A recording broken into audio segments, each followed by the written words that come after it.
президенти ҷумҳурии Тоҷикистон пешвои миллат муҳтарам Эмомали Раҳмон масъалаи баландбардоштани сатҳу сифати зиндагии аҳолиро яке аз афзалиятҳои аввалиндараҷаи сиёсати иқтисодии иҷтимоии давлат муайян намуданд. дар ин робита моҳи декабри соли 2024 ҳангоми ироаи паёми навбати худ ҷиҳати идома додани ғамхории давлат ба мардуми кишвар боз ҳам баландбардоштани сатҳи некоаҳволии сокинон ва тақвият бахшидани ҳифзи иҷтимоии аҳолӣ дастур доданд ки аз 1 сентябри соли 2025 маоши вазифавии хизматчиёни ҳарбӣ, кормандони мақомоти ҳифзи ҳуқуқ, мақомоти ҳокимият ва идоракунии давлатӣ, муассисаҳои соҳаи маориф, илм, фарҳанг, варзиш, тандурустӣ, ҳифзи иҷтимоӣ ва кормандони ташкилотҳои дигари бюҷетӣ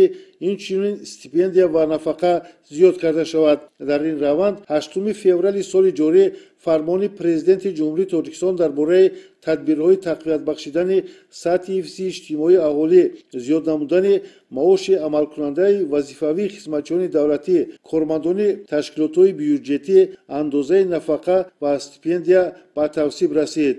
дар асоси дастуру ҳидоятҳои пешвои муаззами миллат рӯз аз рӯз сатҳи зиндагии мардум, сатҳи шароити иҷтимоиву иқтисодии мардум боло рафта истодааст ва албатта имрӯз бо боварӣ гуфта метавонем ки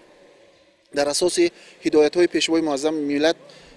ки зимни паёми хеш ба маҷлиси намояндагони маҷлиси олии ҷумҳурии Тоҷикистон ироа доштанд, дар сатҳи баланд бардоштани маоши вазифавии кормандони соҳаи маориф, кормандони соҳаи тиб, ҳифзи иҷтимоӣ ки ин воқеан ҳам ҷиҳати баланд бардоштани сатҳи некоаҳволии мардум мусоидат мекунад ва воқеан ҳам аз паём то паём агар ки назар афканем бо як боварии том гуфта метавонем ки аз паём то паём чӣ қадар пешравиҳо дар ҳама гуна самтҳои иҷтимоиву иқтисодӣ, сиёсиву хоҷагидории кишвар боло рафта истодааст ва мо ҷавобан ба ин ҳама ғамхориҳои пешвои муаззами миллат ба ғамхориҳои раъиятпарваронаи ин абармарди дунёи сиёсат кӯшиш мекунем ки аз тамоми имкониятҳо истифода намуда баҳри боз ҳам дар амал татбиқ намудани сиёсати имрӯзаи пешгирифтаи пешвои муаззами миллат муваффақ гардем ва ҳамеша ҷонибдор ва пуштибонӣ аз сиёсати хиратмандонаи ин абармарди дунёи сиёсат дошта бошем.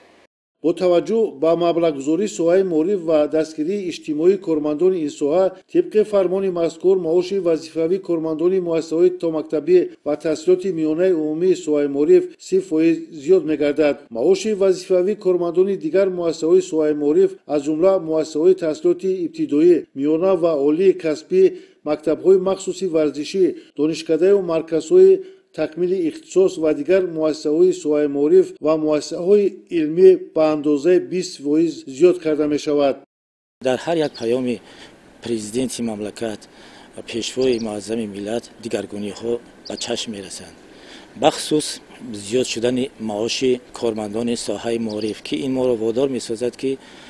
боз кӯшиш ба харҷ диҳем ки кори таълиму тарбияро дар муассисаҳои таълимӣ бештар кунем. албатта дар баромадаш пешвои муаззами миллат соҳаи маорифро соҳаи калидӣ маънӣ дод кард ки ин мавқеи омӯзгорро бениҳоят зиёд мекунад ва эҳтироми муаллимро дар назди падармодарон дар назди ҷомеа боз ҳам бештар зиёд мегардонад. санаи 8 феврал фармони пешвои муаззами миллат дар бораи амалӣ гардидани ҳамон 30% ки ба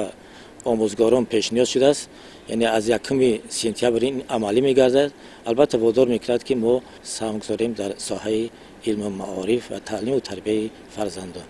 музди меҳнати кормандони соҳаи тандурустӣ аз ҷумла аз рӯи мансабҳои сартабиб, табиб, кормандони миёна ва кормандони хурди тиббии муассисаҳои кӯмаки аввалияи тиббию санитарӣ, беморхонаҳо, марказҳои саломатӣ ва дигар муассисаҳои соҳаи тандурустӣ 20% зиёд гардида, пардохти он аз рӯи дастурамал оид ба тартиби таъмин ва пардохти музди меҳнати кормандони таъсилоту муассисаҳои тандурустии ҷумҳурии Тоҷикистон амалӣ карда мешавад. чуноне ки медонем дар таърихи 8 феврал зери фармони президенти маҳбубамон пешвои муаззами миллат 20% баланд бардоштани музди меҳнати кормандони соҳаи тандурустӣ ин бори дигар гавоҳӣ аз он медиҳад ки соҳаи тандурустӣ дар зери таваҷҷӯҳи бевоситаи президенти маҳбубамон қарор дорад ва мо кормандони соҳаро وادار به آن می‌سازد که از این تشبث‌های بی‌نظیر پیشوای معظم ملت